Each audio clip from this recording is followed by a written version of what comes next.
بسم اللہ الرحمن الرحیم۔ السلام علیکم ناظرین۔ حضرت موسیٰ علیہ الصلوۃ والسلام سے ایک شخص نے درخواست کی کہ اسے جانوروں کی زبان سکھا دی جائے تاکہ وہ ان کی باہمی گفتگو سمجھ سکے۔ حضرت موسیٰ علیہ الصلوۃ والسلام نے فرمایا، اس بات کو چھوڑ دے کیونکہ اس میں کئی خطرات پوشیدہ ہوتے ہیں۔ قاعدہ ہے کہ جس بات سے منع کیا جائے اس کی طرف رغبت اور بھی بڑھتی ہے۔ عرض کرنے لگا، سرکار آپ علیہ الصلوۃ والسلام اللہ کے نائب ہیں، میری صدا قبول فرمائیں۔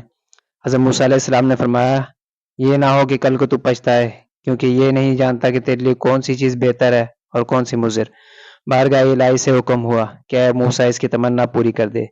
اس شخص نے کہا، اچھا سارے جانوروں کی زبان نہ صحیح، صرف میرے گھریلو پالتو جانور کتے اور مرغے کی زبان سکھا دیں۔ حضرت موسیٰ علیہ الصلوۃ والسلام نے فرمایا، جا آج سے ان دونوں جانوروں کی بولی پر تجھ کو قدرت حاصل ہوگی۔ وہ شخص سن کر خوشی خوشی اپنے گھر چلا گیا۔ صبح ہوئی تو خادمہ نے دسترخوان جھاڑا، اس میں سے رات کا بچا ہوا روٹی کا ٹکڑا زمین پر گرا۔ مرغ وہ ٹکڑا اٹھا کر لے گیا۔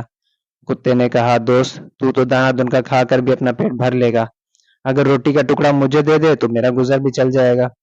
مرغے نے کہا، میاں صبر کرو، خدا تجھے بھی دے گا، کل ہمارے مالک کا گھوڑا مر جائے گا، تو پیٹ بھر کر کھانا۔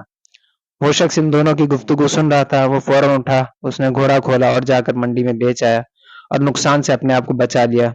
دوسرے دن بھی روٹی کا ٹکڑا مرغا لے اڑا۔ کتے نے غصے میں آ کر مرغے سے کہا، اے فریبی، یہ دروغ گوئی کب تک؟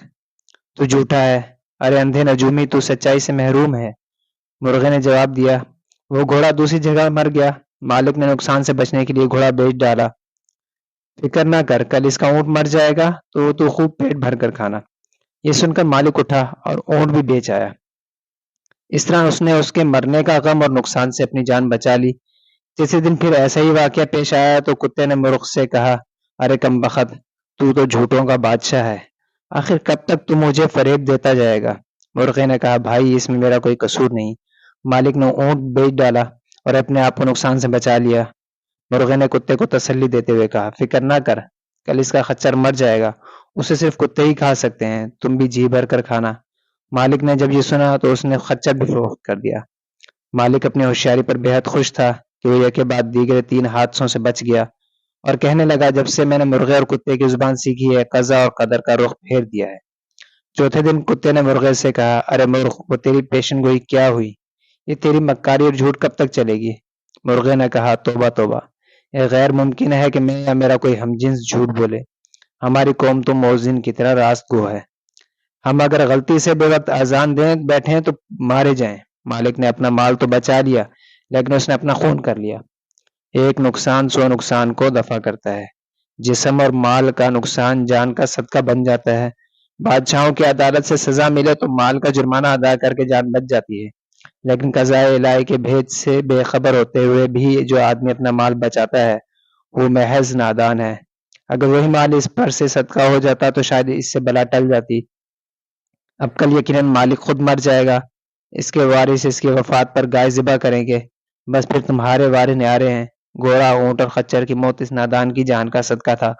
وہ مال کے نقصان سے تو بچ گیا لیکن اپنی جان گنوا بیٹھا۔ مالک مرغے کی باتیں غور سے سن رہا تھا۔ جب اس نے اپنی موت کی پیشن گوئی سنی تو مارے خوف کے تھر تھر کانپنے لگا۔ گرتا پڑتا حضرت موسیٰ علیہ الصلوۃ والسلام کی بارگاہ میں حاضر ہوا اور روتے ہوئے عرض کیا کہ اے خدا کے پیغمبر، میری دستگیری فرمائیے۔ حضرت موسیٰ علیہ الصلوۃ والسلام نے سن کر فرمایا کہ میں نے تمہیں کہا تھا اس حویز کو چھوڑ دے کیونکہ اس میں کئی خطرات پوشیدہ ہیں، مگر تو نہ مانا۔ اے عزیز، اب تیر کمان سے نکل چکا ہے، اس کا لوٹ کر آنا فطرت کے خلاف ہے، اب میں تیرے لیے سلامتی ایمان کی دعا کر سکتا ہوں۔ یہ سن کر اس نوجوان کی طبیعت دفعتاً بگڑ گئی اور وہ کہہ کرنے لگا، اور اس کی کہ موت کی علامت تھی۔ اس کو گھر لے جایا گیا، گھر پہنچتے ہی وہ مر گیا۔